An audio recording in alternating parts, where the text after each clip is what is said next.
Hello. We are a maternal fetal medicine practice group that is part of an academic medical center. We are also a large prenatal referral center for the state. We are proposing the acquisition of the Harrison fetal bladder stent to the hospital purchasing committee to be used in outpatient ultrasound unit. Our team consists of 5 top-notch professionals that have an extensive knowledge of the inner workings of this academic hospital and of the Harrison fetal stent procedures. We will be discussing what is the Harrison fetal stent, along with the reasons why the hospital should purchase this innovative technology. We will go into details describing the life of years lost evaluation, the competitive market landscape, the total market size, and who our focus area is.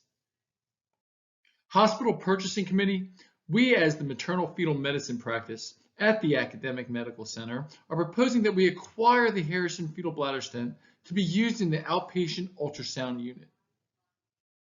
The Harrison fetal bladder stent is a fetal therapy tool that can be used in the treatment of lower urinary tract obstruction, LUTO in short, in fetuses.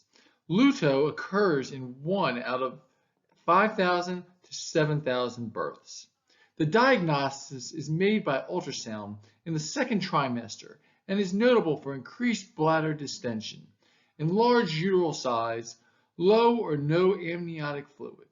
LUTO can lead to substantial back pressure, as demonstrated by the progressive hydronephrosis, which may ultimately lead to kidney damage.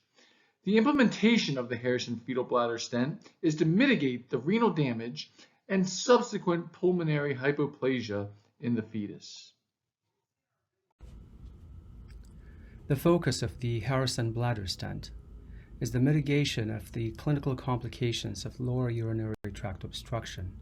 The most consequential of these include neonatal mortality, impaired pulmonary function, sometimes requiring long mechanical ventilation, impaired postnatal renal function, also sometimes requiring dialysis. The normal development of a fetus requires sufficient amount of amniotic fluid. In the later stages of gestation, urine output from the fetus supplies most of the amniotic fluid needed, and any compromise of urine output therefore compromises the normal development of the lungs.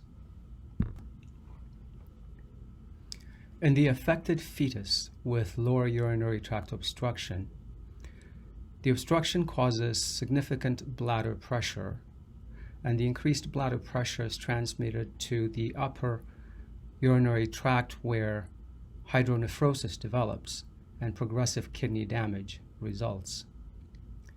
With the damaged kidneys, less urine is produced, less amniotic fluid is produced, and the lung development of the fetus is compromised.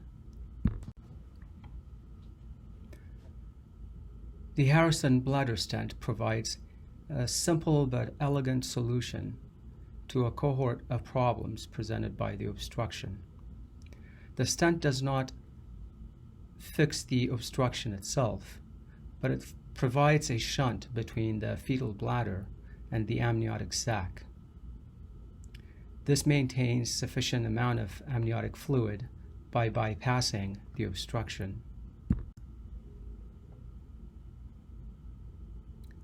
The placement of the stent is often done as an outpatient procedure. The mother is given sedation and antibiotics prophylactically.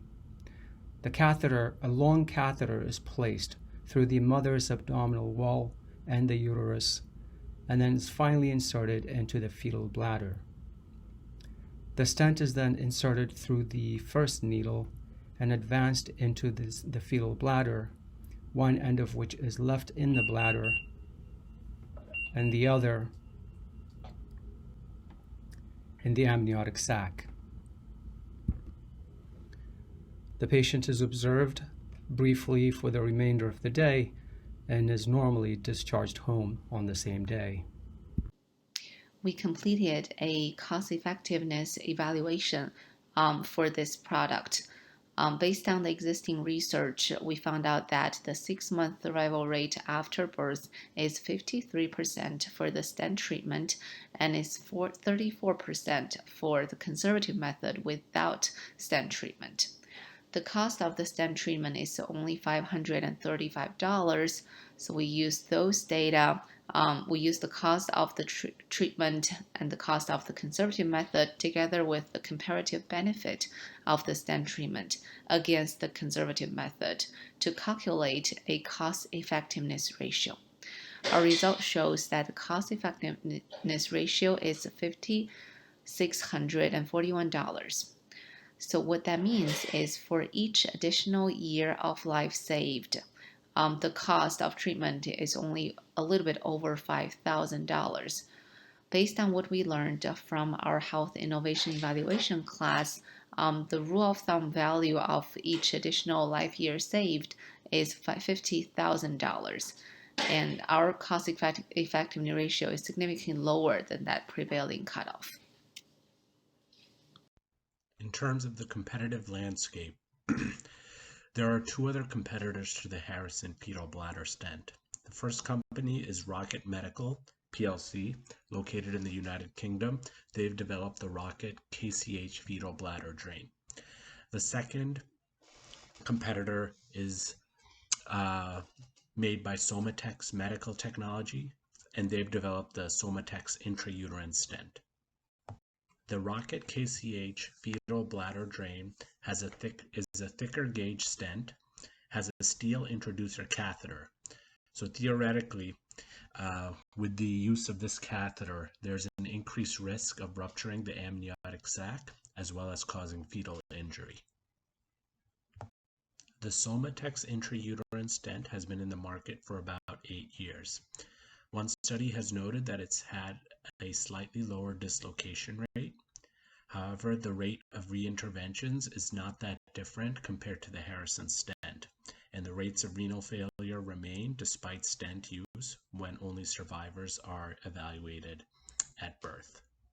In terms of comparing the Rocket fetal bladder stent versus the Harrison versus the Somatex intrauterine stent, there is no robust data that's available that indicates the superiority of one shunt type over the other. So now we're going to focus on the market size. For the condition of lower urinary tract obstruction in fetuses, the prevalence is 1 out of 5,000 to 7,000 births, which usually happens in male fetuses. The total number of pregnancy in the United States in the year of 2021 has been 3.6 million. So if we want to calculate the incidence per year, we have to divide the total number of pregnancy, which is 3.6 million, by the average of the prevalence, which is 6,000, and that would give us 600 incidents per year. For this condition, if we leave it untreated, it carries a mortality rate between 33% to 75%. So currently, the vesicoamniotic catheter replacement or shunting, VAS, is the only method used to relieve the urinary tract obstruction. Other treatments, such as diagnostic fetal cytoscopy or operative cytoscopy, which was the open surgery, are no longer common practice due to the side effects that had for mother and the fetuses. After this procedure, 91% of the cases with the severe forms of the lower urinary tract obstruction survive at 1 year of age. So in this monopoly market where the vesicoamniotic catheter replacement is the only treatment option, we would have a market size of 600. So according to the North American Fetal Therapy Network, there are currently 37 hospitals in the United States that can offer the procedure to place Harrison fetal bladder stent. Phase 1 starts with this meeting right here. The next phase, we are looking for hospital finance approval. Once we submit the order, we will begin our strategic planning phase, and on the final phase, we will implement the procedure. Thank you, finance team, for hearing our proposal for the Harrison bladder fetal stent. We look forward to working with you and to hearing your decision.